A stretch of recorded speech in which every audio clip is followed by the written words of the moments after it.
व्रत की नमकीन और चिप्स ये सब चीज़ें हम बाज़ार से खरीद कर लाते हैं। काफ़ी महँगी भी पड़ती हैं और अगर पूरे घर ने व्रत रखा हो, तो ये काफ़ी ज़्यादा महँगी पड़ जाती है। तो चलिए बिल्कुल साफ़-सुथरे तरीके से ये व्रत की बहुत टेस्टी नमकीन, जो व्रत के सारे मसाले होते हैं, उनके साथ घर में ही बना लेते हैं। देखने से ही आपको पता लगा होगा कितनी क्रिस्पी बन रही है। Hello friends, welcome to my channel easy and tasty. तो चलिए ईज़ी एंड टेस्टी रेसिपी शुरू करते हैं। इसके लिए मैंने आधा किलो आलू लिए, 2 आलू की तो मैं इस तरह चिप्स निकालूँगी और 2 आलू का लच्छा बनाएँगे। लेकिन मुझे जो ग्रेटर से चिप्स निकलते हैं ये कम समझ में आते हैं, क्योंकि हम हाथ से ही आराम से निकाल लेते हैं। और आलू को ध्यान रखिए कि आपको चिप्सोना लेना है। ये देखिए जितनी देर में आप ग्रेट करेंगे ना उतनी देर में बहुत बढ़िया चिप्स, ज़रा सी आप प्रैक्टिस करेंगे उसके बाद कितने पतले-पतले आपको चाकू चलाने से ही पता लग रहा होगा। ये देखिए चाकू अंदर से ट्रांसपेरेंट दिख रहा है, मतलब बिल्कुल पतले चिप्स बन के तैयार हैं। और इसमें आप थोड़े मोटे चाहें ना चिप्स, वो भी अपने हाथ से अपनी मर्ज़ी से निकाल सकते हैं। और आलू की बिल्कुल भी वेस्टेज नहीं होती, जबकि ग्रेटर में काफ़ी आलू जो है वो वेस्ट ही हो जाता है मेरे हिसाब से। ये देखिए सारे चिप्स निकाल लिए हैं, इनको हम अच्छे से 2 से 3 बार पानी से धो लेंगे। और आलू का लच्छा भी आप चाहें तो ग्रेटर से निकाल सकते हैं, लेकिन उससे बहुत बारीक आता है। मेरे पास मोटा वाला ग्रेटर है, उसके बावजूद वो बहुत बारीक लच्छा बनता है। और इस तरह से अगर आलू का लच्छा बनाते हैं ना, तो ये बड़े आराम से बन जाएगा। थोड़ा-सा 1 एमएम के लगभग थोड़ा मोटा आलू लीजिए और उसको 5-6 आलू की स्लाइस को एक के ऊपर एक रखिए और इस तरह से बस फटाफट चाकू चला दीजिए, तो बढ़िया से आलू का लच्छा बन के तैयार हो जाएगा। ये देखिए कितने आराम से आलू का लच्छा बन जाता है और एक साथ बहुत सारा लच्छा बन जाता है। और ज़्यादा आलू तो हमने इस्तेमाल ही नहीं करने, हमने सिर्फ 2 या 3 आलू लेने हैं, उनका लच्छा बनाना है और साथ में 2-3 आलू के चिप्स। वैसे जो ये व्रत वाली नमकीन होती है, आप अपने हिसाब से इसे कस्टमाइज़ कर सकते हैं। जो चीज़ें चाहें वो डाल सकते हैं और जो चीज़ें चाहें उनको स्किप भी कर सकते हैं। अब सारे आलू को मैंने 2 से 3 बार पानी से धो लिया है, ताकि इनका सारा स्टार्च निकल जाए। इन्हें 10 से 15 मिनट किसी साफ सूती सूखे कपड़े के ऊपर इस तरह से फैला देंगी। और इसी तरह से आलू का लच्छा भी। और अगर आपको जल्दी हो तो ऊपर से इस तरह साफ कपड़े से पोंछ दीजिए या टिश्यू पेपर से पोंछ दीजिए। और नहीं तो इसे 10 मिनट पंखे के नीचे पड़ा रहने दीजिए। बस इस तरह से बहुत बढ़िया आलू का लच्छा भी हमारा बन के तैयार हो जाएगा। ये देखिए सारा मैंने इसे अच्छे से फैला लिया है और बढ़िया आलू का लच्छा बन के तैयार है। इसे सूखे कपड़े से हम पोंछ लेंगे। बस इसे धीरे-धीरे करके पोंछ लिया। अब क्या करेंगे, 10 मिनट के बाद ये सारा हमारा आलू का लच्छा भी सूख गया है बिल्कुल और आलू के चिप्स भी। तो चलिए बढ़िया सी नमकीन बनाकर खिलाती हूँ आपको आज। वाक़ई आपको अगर आप ये नमकीन पूरी रेसिपी फ़ॉलो करेंगे ना, बिल्कुल बाज़ार वाला टेस्ट आएगा। सबसे पहले एक कढ़ाई में तेल चढ़ाएँगे, क्योंकि व्रत की नमकीन है तो बिना तला यानी सबसे फर्स्ट टाइम का तेल लिया है मैंने। और ये मूँगफली का तेल लिया है, इसमें नमकीन ज़्यादा अच्छी बनती है। वैसे किसी भी रिफाइंड में तेल बनाया जा सक नमकीन बनाया जा सकता है।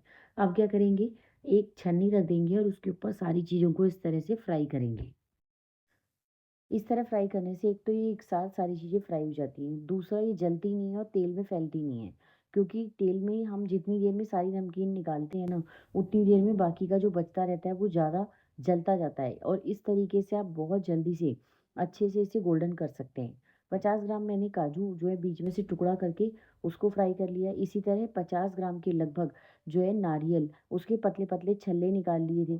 50 ग्राम किशमिश लिए, किशमिश थोड़ी ज़्यादा डालिए क्योंकि हमारे घर में बच्चों को किशमिश बहुत पसंद है, मैंने आपको पहले भी कई बार बताया। वैसे अगर आप चाहें तो किशमिश को स्किप कर सकते हैं, पर खाने में बहुत टेस्टी लगती है और हेल्दी तो होती ही है। और ये व्रत की नमकीन ज़्यादा से ज़्यादा 200-300 रुपए में आपकी 200 रुपए मैक्सिमम में इसमें बन के तैयार हो जाएगी। और जबकि बाज़ार जितनी ज़्यादा नमकीन बनी है ना, उतनी अगर आप बाज़ार से लेके लेने जाएँगे ना, तो 700-800 रुपए में भी नहीं मिलेगी और उसके बावजूद उसके अंदर ड्राई फ्रूट तो बस नाम का होता है। एक पैकेट लेके आओ 250 ग्राम का, उसमें 4 टुकड़े बादाम, 4 टुकड़े काजू निकलते हैं और 7-8 किशमिश और मखाने 10-12। और इसमें आप देखिए कितना सारा हमने ड्राई फ्रूट डाल दिया। सब चीज़ें मैंने 50-50 ग्राम लिए हैं, वैसे कोई परफेक्ट नाप नहीं होता, आप जितनी चाहें उतनी ले सकते हैं। 50 ग्राम ही बादाम को भी मैंने अच्छे से बीच में से 2 टुकड़े करके और इस तरह फ्राई कर लिया है। अब हम इन सब चीज़ों को एक-एक टिश्यू पेपर पे निकालते जाएँगे, उससे इनका जितना एक्स्ट्रा ऑयल होगा वो भी निकल जाएगा। मूँगफली मैंने थोड़ी ज़्यादा ली है, 200 ग्राम के लगभग। मुझे मूँगफली व्रत की नमकीन के अंदर अच्छी भी बहुत लगती है और ये काफ़ी क्रंची भी हो जाती है।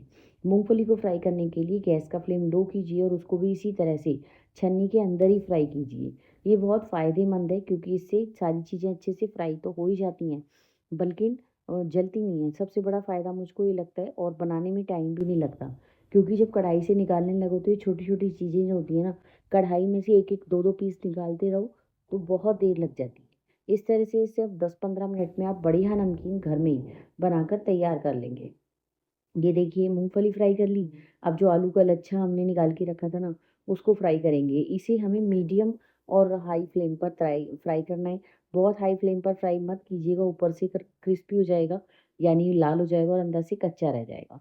तो बस इस तरह से मीडियम हाई फ्लेम के ऊपर इसे अच्छे से एक बार चला देंगे और फ्राई होने देंगे। बहुत ही बढ़िया लच्छा बन के तैयार हुआ था। ये देखिए 2 से 3 मिनट के अंदर ही आलू का पूरा लच्छा अच्छे से सिक गया है। और एकदम गोल्डन इसका कलर आ गया है। बस इसे भी हम फटाफट से टिश्यू पेपर पे निकाल देंगे। अब ये देखिए आलू का लच्छा है ना, इसे निकालने में वैसे निकल रहा है आराम से, फिर भी टाइम लगेगा क्योंकि एंड में 1-2 रह ही चला जाता है। अब ये है साबूदाना, ये नॉर्मल साबूदाना नहीं है, ये तलने वाला साबूदाना है और सबसे ज़्यादा ये सबसे सस्ता होता है और सबसे ज़्यादा आपको व्रत की नमकीन में यही मिलेगा और आलू का लच्छा। ये देखिए इसे हाई फ्लेम पर बिल्कुल 2 से 3 मिनट तक फ्राई करना है। ये दाने फूलने का मतलब ये नहीं है कि ये फ्राई हो गया है। और बाज़ार में ये आपको 40 या 50 रुपए का 250 ग्राम के हिसाब से, यानी 20 रुपए में मैंने 100 ग्राम लिया है, तो 20 रुपए में ये आराम से आ जाएगा। बस कुछ नहीं करना, ला के डायरेक्ट फ्राई करना है। अच्छे से 2 से 3 मिनट तक इसे फ्राई कीजिए, जब तक कि इसके दाने फूलकर डबल ट्रिपल नहीं हो जाते। और जब ये चढ़-चढ़ की आवाज़ आना इसमें बंद हो जाएगा, तब ये जाके फ्राई होता है। आप एक निकाल के भी देख सकते हैं कि कच्चा ना हो, क्योंकि कच्चा होगा तो व्रत की नमकीन का टेस्ट खराब कर देगा। तो अच्छे से 2 से 3 मिनट तक इसे फ्राई कीजिए, तभी बढ़िया सिकता है। अब 50 ग्राम में मैंने मखाने लिए हैं, इनको भी मैं अच्छे से अलट-पलट करके फटाफट सिर्फ 1 मिनट तक मैं फ्राई कर लूँगी। क्योंकि मखाने बहुत जल्दी फ्राई तो हो ही जाते हैं और एक्स्ट्रा ऑयल भी पी जाते हैं। तो इसलिए इसे भी टिश्यू पेपर पे रख दिए ताकि बिल्कुल भी एक्स्ट्रा ऑयल ये पिए ना। मैंने सारी चीज़ें इसी तरह से टिश्यू पेपर पर रखती जा रही हूँ। अब बचे हुए तेल के अंदर हम हरी मिर्चें, मैंने 3-4 हरी मिर्चों को बारीक चॉप कर लिया और खूब सारा कड़ी पत्ता, इसको भी फ्राई कर लेंगे। अगर आपके पास पुदीना हो ना और पुदीना पाउडर ना हो, मैंने पुदीना पाउडर का इस्तेमाल किया, आपके पास पुदीना हो ना तो आप पुदीने को भी इसी तरह फ्राई कर सकते हैं। अब इस तरह से ये दोनों चीज़ें फ्राई करने के बाद हम आलू फ्राई कर लेंगे। आलू को मैंने 2 बार में फ्राई किया है क्योंकि आलू थोड़े ज़्यादा बनाए हैं। नमकीन में तो मैं इतने ही डालूँगी, ज़्यादा नहीं, 10-12 जो चिप्स हैं वो। बाकी ये सब फटाफट से वैसे ही खा जाएँगे। ये बहुत बढ़िया बाज़ार से भी अच्छे जो है ना पोटैटो चिप्स बन के तैयार होते हैं इस ट्रिक से। बस इन्हें कुछ नहीं करना होता है। ये देखिए कितने अच्छे पोटैटो चिप्स बन के तैयार हैं, एकदम क्रिस्पी। अभी मैं आपको आवाज़ सुनवाऊँगी तो आपको पता भी चल जाएगा। आलू को भी हमें मीडियम हाई फ्लेम पर अच्छे से सुनहरा होने तक फ्राई कर लेना है। सारी चीज़ों को इसी तरह से फ्राई करने के बाद बस अब हमारा मैक्सिमम काम जो है वो तैयार हो चुका है। अब इसके लिए हमें खास मसाला बनाना है। इसके लिए मैंने मिक्सी के बिल्कुल सूखे जार में 1 टीस्पून नमक, 1 टीस्पून काला नमक लिया है। नमक मैंने व्रत वाला लिया है, 3 चम्मच मैंने चीनी ली है, क्योंकि व्रत की नमकीन हल्की-सी ज़्यादा मीठी होती है और साथ में खट्टी चटपटी भी। 1 चम्मच मैंने पुदीना पाउडर लिया है, 1 चम्मच सौंफ लिया है, 1 चम्मच भुना जीरा पाउडर लिया है। हींग इसमें नहीं जाती है, ना ही लाल मिर्च, 1 चम्मच काली मिर्चें ली हैं और ये है नींबू का सत या नींबू के फूल या सिट्रिक एसिड। इसी से नमकीन अच्छी बनती है और बहुत बढ़िया फ्रेश भी बनी रहती है काफ़ी लंबे समय तक। ये देखिए सारी चीज़ों को फ्राई करके मैंने टिश्यू पेपर पे रखा है। वैसे तो एक्स्ट्रा ऑयल है ही नहीं क्योंकि हमने छन्नी में फ्राई किया था, लेकिन फिर भी जो थोड़ा बहुत एक्स्ट्रा ऑयल है वो भी ये टिश्यू पेपर एब्ज़ॉर्ब कर लेगा और बढ़िया सी नमकीन बन के तैयार हो जाएगी। ये देखिए कितनी अच्छी सारी चीज़ें फ्राई हो गई है और मसाला भी हमारा अच्छे से पिस गया है और आलू का क्रिस्प देखिए कितने अच्छे क्रिस्पी पोटैटो वेफर्स हमारे बनके तैयार हुए। अब सारी चीज़ों को हम डालना शुरू करेंगे। ये कटोरा बहुत बड़े साइज़ का है, 5 किलो का कटोरा है ये। इसके अंदर मैंने एक-एक करके सारी चीज़ें डाल दी, काजू, बादाम, किशमिश, मूँगफली, मखाने और जो हमने साबूदाना फ्राई किया था, आलू का लच्छा डाल देंगे और इस तरह से चिप्स को हल्का-सा क्रश करके डाल देंगे। तो सारी चीज़ें डालने के बाद डालेंगे मसाला। पहले मैंने इसमें 2 चम्मच मसाला डाला है। 2 चम्मच मसाला डालने के बाद आप इसको एक बार इस तरह से टॉस कर लीजिए। कितनी क्रिस्पी इस तरह से आवाज़ आपको पता ही लग रही होगी। और जो हमने कड़ी पत्ता और हरी मिर्च को फ्राई करके रखा है वो भी मिला देंगे। अगर आपके पास पुदीना, हरा धनिया है, आप उसको भी साथ के साथ इसमें फ्राई कर सकते हैं, बहुत ही बढ़िया फ्लेवर आता है। पर मैंने जो पुदीना पाउडर का इस्तेमाल किया है तो बहुत बढ़िया मिंटी से हमारा नमकीन बन के तैयार है। इतने सारे इसमें बढ़िया मसाले, वो भी घर के ही। ऐसा नमकीन आपको बाज़ार में नहीं मिलेगा। तो चलिए रेसिपी अच्छी लगी होगी। पूरे 9 दिन के लिए नमकीन तैयार है, कम से कम 1.5-2 किलो नमकीन बनी है। तो कल फिर मिलेंगे। Please like, share and subscribe.